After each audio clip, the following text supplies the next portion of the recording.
Hello, কোথায় তুমি? ঘুমাই। ওঠো, কেন? দেখা করবো, বের হও। বাসা ওভেন কেন পাঠিয়েছ? কারণ তোমার বাসায় ওভেন ছিল না। আমার বাসায় অনেক কিছুই থাকে না, এটা তোমার বাসায় থাকে, তোমার ফ্রেন্ডের বাসায় থাকে, তোমার পরিচিত মানুষের বাসায় থাকে। জোর করে দায়িত্ব নিবা জাস্ট একটা ওভেনই তো। না? বিষয়টা একটা ওভেনের না। তুমি কিছুদিন আগে বাসায় গেলা, সবকিছু দেখে টেখে দুদিন পর একটা আলমারি পাঠিয়ে দিচ্ছি। এরকম করতেছো কেন? আমি ভালোবেসে একটা একটা জিনিসপত্র দিচ্ছি। তুমি যখন আমার পেছনে টাকা খরচ করো, আমার এটা পছন্দ না। হয়েছে, অনেক হয়েছে, চুপ কর। চল, কোথায় যাবে? আমরা কিছু খাই। ক্ষুধা লাগছে তো, আমার কিছু খাই নেই। তুমি তাহলে যাও, খেয়ে নাও, আমি অফিসে। আচ্ছা ঠিক আছে, চল। এই মামা দাঁড়ান, আমি তো কাজের সাইডে যাচ্ছি। তুমি রিক্সা উঠলা? আমি সামনে নেমে যাব। মামা সামনে পায়ে রাখেন। সাবধানে যাও। তুমি সাবধানে যাও মামা, যান। এখন কয়টা বাজে? 11টা বাজে। নির্লিপ্তের মতো বলে ফেললে এখন 11টা বাজে। তুমি যে একটা দায়িত্ব জ্ঞানহীন মানুষ, এটা তোমাকে দেখলেই বোঝা যায়। 11টা বাজে এটা নির্লজ্জের মতো কেমনে বলছো? বলবে আমি ঠিক টাইমে আসছি। আমার কাজ তো চলছে ভাইয়া, তাহলে আপনি চিৎকার করছেন কেন? চিৎকার করবো না, উপর মহল থেকে চাপ আসছে, প্রতিটা টয়লেট আমার সুন্দর মতো বুঝাই দিতে হবে। ক্লায়েন্ট আমাকে প্রেশার দিচ্ছে, এইভাবে চলতে পারে না। বলবে আমি একজন ইঞ্জিনিয়ার, আপনি আমার সাথে চিৎকার করতে পারেন না, আমি তো কথা বলছি আপনার সাথে। নাফিস তুমি আস্তে কথা বল, কথা মুখে যাইতেছে না। ইঞ্জিনিয়ার আমি বেটা, ফাইজলামি করছ তুই? নাফিস এই চুপ, কিসের নাফিস? তোর মহল্লার ছোট ভাই আমি, মূর্খ কথাকার, দালাল একটা। সমস্যা কোথায় এগুলো মানুষরা? ওরা যদি কাজ না করে কার দিয়ে চাকরি দিয়ে, তোর বাপ এসে কাজ করবে? আমার ডিউটিটা ঠিক মতো না করতে পারলে তো সবকিছু আমি বুঝাইতে পারবো না। বাবা তো চাকরি থাকবে না। করবে না তোর চাকরি? আমার বাবা এত কষ্ট করে পড়ালেখা করে ইঞ্জিনিয়ার বানিয়েছে, তোর মতো দালালের কথা শোনার জন্য না। নাফিস তুমি কিন্তু ভুল বুঝতেছো, আমি আবার বলে দিলাম কিন্তু। হ্যালো, কাজে ছিল, ফোন দিচ্ছ কেন? কি হয়েছে বলো না। ফোনটা রাখো। কোনো সমস্যা হয়েছে অফিসে? আরে ভাই ফোনটা রাখো।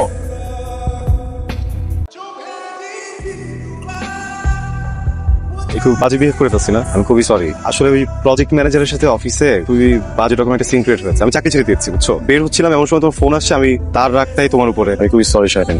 চোখি মন খারাপ তোমার? মন খারাপ হবে কেন? একটু বিরক্ত, কিন্তু তারপরও খুব স্বস্তি বোধ হচ্ছে, বুঝছো, যে ফাইনালি একটা সিদ্ধান্তে আসতে পেরেছি। ভাবছি একটা ফার্ম দিব।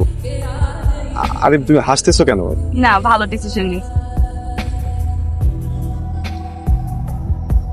স্বামীর ব্যাপার বলছি, আমি কিছু নেবো না। এটা জামা কাপড়ই তো, এরকম করতেছো কেন? এখন তো খুব মেজাজ খারাপ হবে। একদিনে মানুষ কতবার মেজাজ খারাপ করে? ঠান্ডা হও, রিল্যাক্স, চিল। Excuse me.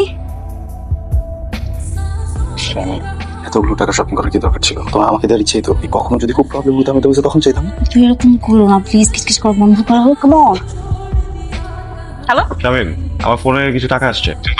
না তো, কিসের টাকা? এই পৃথিবীতে এমন কেউ নেই যার কাছে আমি 50,000 টাকা পাই, এমন কেউ নাই যে আমাকে 50,000 টাকাও দিবে, একমাত্র তুমি। পাঠাইনি। আমি সত্যি সত্যি একটু বলবা টাকাটা তুমি পাঠিয়েছো কিনা? শুধু শুধু মেজাজটা খারাপ হবে, কোনো একটা সিক্রেট হবে। তোমার না টাকা লাগবে, ওই জন্য আর কি দিয়ে রাখলাম। আমি কখন বলছি তোমাকে আমার টাকা লাগবে? আচ্ছা বাবা, রাখো না টাকাটা, এরকম করতেছো কেন? ভাবলাম দিয়ে রাখি। শামিম, ফোনটা রাখতেছি। হ্যাঁ, আমার ফোন দিও না এখন।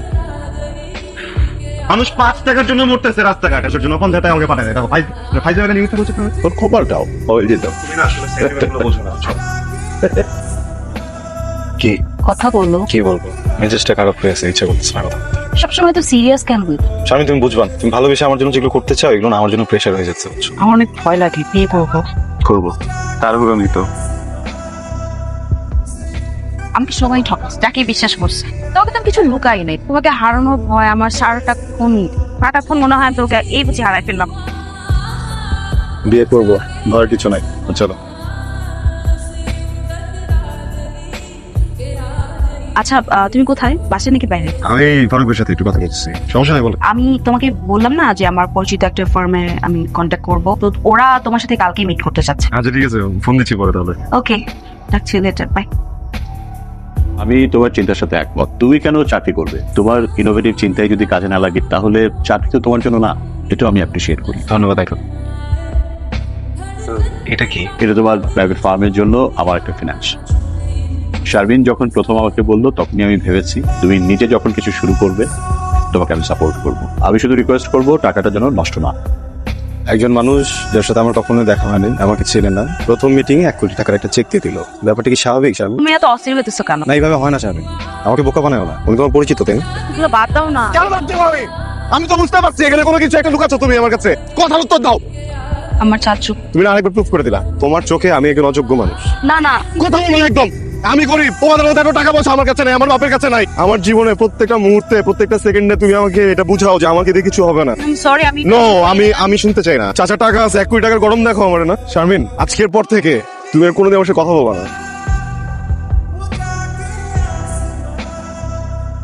এই জামানায় এরকম কেউ তোকে ভালোবাসবে। ভাই আমার ভালোবাসা আমার দরকারও নেই। এই ভালোবাসা আমি কি করবো বলো? আমি নিজের মতো করে কিছুই করতে পারছি না। তুমি বসো, আমি ফোন আজকে দিতে আমাকে দিও না।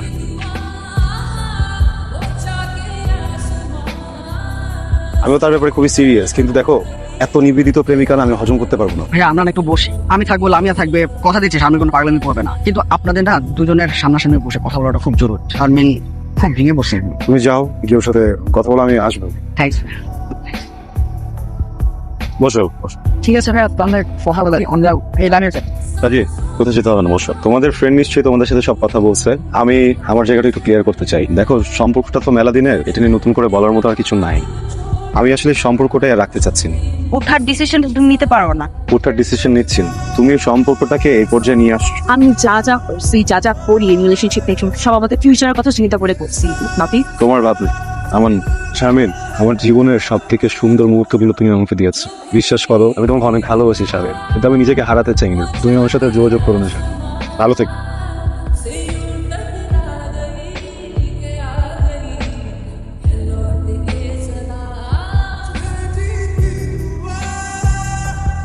তুই যদি একদিনের জন্য আমাকে ভাই হিসেবে মানিস তাহলে কথা বল। ধর ফোনটা ধর।